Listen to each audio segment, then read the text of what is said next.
Doctor Zia Ahmad Kanwar साहब जी nursery का मुआयना कर रहे हैं। हाँ जी। ये पौधों को सर्दी से बचाने के लिए कवर किया गया है। हाँ।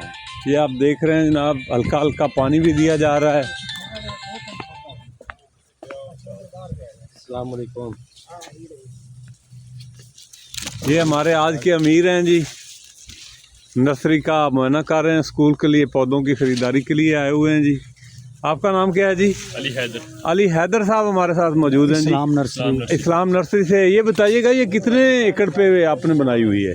ये अल्हम्दुलिल्लाह 12 एकड़ पे है नर्सरी जो हमारी। अच्छा। प्रोडक्शन एरिया भी है, इसमें फिलिंग वगैरह पौधे लगा के ट्रांसप्लांटेशन करके रखे हैं। ज़बरदस्त ज़बरदस्त। तो इसमें मुख्तलिफ वैराइटीज़ हैं हमारे पास, फ्रूट प्लांट्स की 100+ वैराइटी। हाँ, ये हमारे शजर दोस्त हैं जनाब हकीम मोहम्मद यूसुफ साहब, ये पौधों के भी हकीम हैं।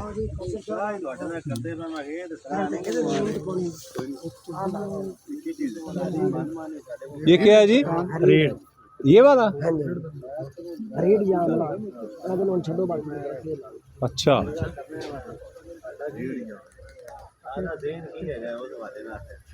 दस फायदे का फायदा।